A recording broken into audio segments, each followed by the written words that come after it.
अस्सलाम वालेकुम। मैं आसिम रज़ा ठाकुर एक नई वीडियो के साथ एक नए स्टैटिस्टिकल टेस्ट के साथ आप लोगों के सामने हूँ।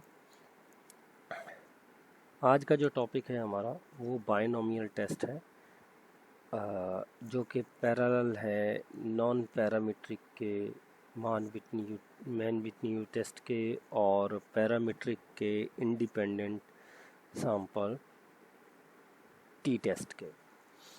तो आज इसके ऊपर हम बात करते हैं। थोड़ा सा हटके एक टेस्ट है। तो इसके अंदर ये पहली बात तो ये कि आप जो चीज़ कंपेयर कर रहे होंगे, जैसे एज को कंपेयर किया जाए तो एज तो क्या हो गया, एज तो न्यूमेरिकल डाटा है, रिस्पॉन्स में है, न्यूमेरिकल वैल्यूज़ हैं। तो जिस चीज़ को कंपेयर करना है, जिनको कंपेयर करना है वो दो कैटेगरीज़ हैं, ठीक है। दो ग्रुप्स को कंपेयर करना है। किसकी बेस पे? मीन्स की बेस पे नहीं, मीन रैंक की बेस पे नहीं, बल्कि फ्रीक्वेंसीज़ की बेस पे। फ्रीक्वेंसीज़ का मतलब ये होता है नंबर ऑफ, ठीक है। एक क्लास के अंदर मेल्स की तादाद 30 है और फीमेल की तादाद जो है वो 25 है। तो जो तादाद है वो फ्रीक्वेंसी है, तो वो फ्रीक्वेंसी की बेस पे कंपैरिजन किया जाएगा। अब तो उसके लिए जब आप दो ग्रुप्स, सिर्फ दो ही ग्रुप हों और उनकी फ्रीक्वेंसीज़ की बेस पे कंपैरिजन कर रहे हों, यानी फ्रीक्वेंसीज़ का कंपैरिजन कर रहे हों, तो उनके दरमियान हम ये देखेंगे कि कौन सी फ्रीक्वेंसी, किस ग्रुप की फ्रीक्वेंसी दूसरी ग्रुप की फ्रीक्वेंसी से ज़्यादा आ रही है या कम आ रही है। और इसे चेक किया जाता है 50% के ऊपर, 0.50 के ऊपर, यानी दोनों 50-50 हैं तो दोनों की फ्रीक्वेंसीज इक्वल हैं। अगर एक की फ्रीक्वेंसी ज़्यादा है और दूसरे की कम है तो इसका मतलब है डिफरेंस है।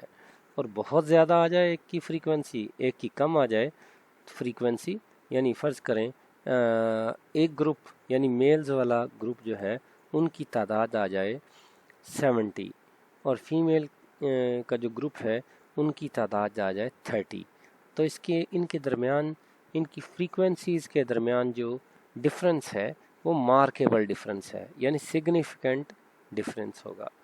तो सिग्निफिकेंस देखने के लिए आज जो हम टेस्ट अप्लाई करने जा रहे हैं वो है बाइनोमियल। तो बाइनोमियल के लिए इसकी कुछ अजम्पशंस तो होती नहीं है उस तरह की, तो मैंने वैसे लिख दिया है, ठीक है।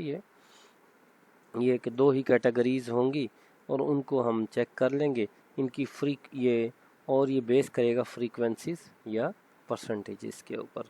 हम स्टैटिस्टिकल टेस्ट की तरफ चलते हैं, स्टैटिस्टिकल एनालिसिस की तरफ।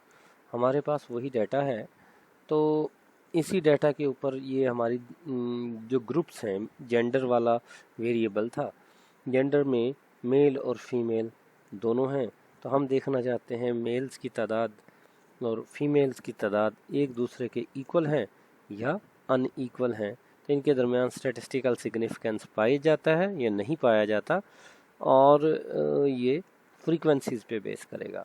देखिएगा, फर्स्ट ऑफ ऑल तो आप एनालाइज पे क्लिक करें, एनालाइज के बाद नॉन पैरामीट्रिक पे आ जाएं, नॉन पैरामीट्रिक के बाद लेगेसी के ऊपर आ जाएं और उसके काई स्क्वायर के बिल्कुल नीचे गौर कीजिएगा बाइनोमियल है यहाँ।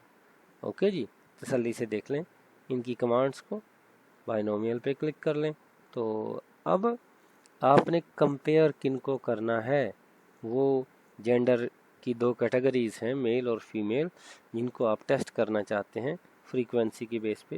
ये अब वो कहते हैं टेस्टेड प्रोपोर्शन आप कम ज़्यादा कर सकते हैं, लेकिन 50-50 दो कैटेगरी की, दोनों की 50 जो है वो कट ऑफ पॉइंट है, तो हमने 50 ही रखा है।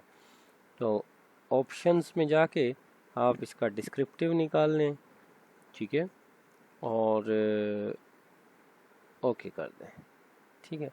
तो यहाँ पे उसने कहा मीन, जी हाँ, देखें हमें जो भी चीज़ आती है हम उसके मीन निकाल लें। जब इसे डिस्क्रिप्टिव एनालिसिस कहते हैं तो वो उठा के मीन निकाल देता है और स्टैंडर्ड डेविएशन। सॉफ्टवेयर को नहीं पता कि वो क्या निकाल रहा है, لیکن آپ لوگوں کو تو پتہ ہونا چاہیے کہ آپ کیا نکلوا رہے ہیں اس سے، ٹھیک ہے. جب یہ 1 کوڈ آپ میلز کو دیتے ہیں، فیمیل کو 2 کوڈ دیتے ہیں، تو اس کا مین نکلے گا 1.5. تو 1.5 کا کوئی مطلب نہیں ہے، تو لہٰذا اس کا یہ کسی کام کا نہیں ہے، یہ ڈسکرپٹیو انالیسس ٹھیک نہیں ہے. اب یہاں پہ دیکھیں اس کے ڈسکرپٹیو میں فریکوینسیز ہیں، n جو ہے 14 ہیں میلز اور 16 ہیں فیمیلز، تو ان کی پرسنٹیجز بھی ساتھ دی گئی ہیں. ٹوٹل کا 47% جو ہیں وہ میل اور 53% جو ہیں وہ فیمیل بنتی ہیں. فریکوینسیز یا پرپوشنز کو جب آپ کمپیئر کرتے ہیں تو اس نے کہا میں نے 50% کے اوپر اس کو کمپیئر کیا ہے، ٹھیک ہے. 50% پہ جب کمپیئر کرے تو اتنا ہی 0.03 کا ڈفرنس ادھر ہے اور 0.03 کا ادھر ہے، یعنی اتنا یہ کم ہے اتنا یہ زیادہ ہے، تو ان کے درمیان کوئی مارکیبل ڈفرنس نہیں ہے، یعنی اسٹیٹسٹیکل سگنیفیکنٹ ریزلٹس آپ کے نہیں ہیں. اس کا مطلب یہ ہوا اگر ہم اس کو انٹرپریٹ کریں تو males frequency of males and females are not statistical significant. اس کا مطلب ان دونوں کے فریکوینسیز کے ڈفرنس جو ہیں وہ مارکیبل ڈفرنس نہیں ہے، اسٹیٹسٹیکل ڈفرنس نہیں ہے، یعنی ان کی تعداد میں جو چینج ہے، ان کی تعداد میں جو ڈفرنس ہے وہ اتنا زیادہ نہیں ہے کہ وہ قابل ذکر ہو، ٹھیک ہے. مارکیبل ڈفرنس نہیں ہے کہ اس کو اپلائی کیا جا سکے کس چیز پہ. تو اس کا مطلب یہ ہے اب، اور یہ جو ٹیسٹ تھا یہ بائی نومیل تھا اور کیٹیگوریکل ڈیٹا کے اوپر، کیٹیگوریکل ڈیٹا کی اوپر ہم فریکوینسیز اور پرسنٹیج کو کمپیئر کرنے کے لیے لگا رہے تھے اس کو، ٹھیک ہے. اوکے بچوں، اگر کسی کا کوئی کویشچن ہو تو کمنٹ میں وہ مجھ سے پوچھ سکتا ہے. اوکے، اللہ حافظ، اپنا خیال رکھیے گا.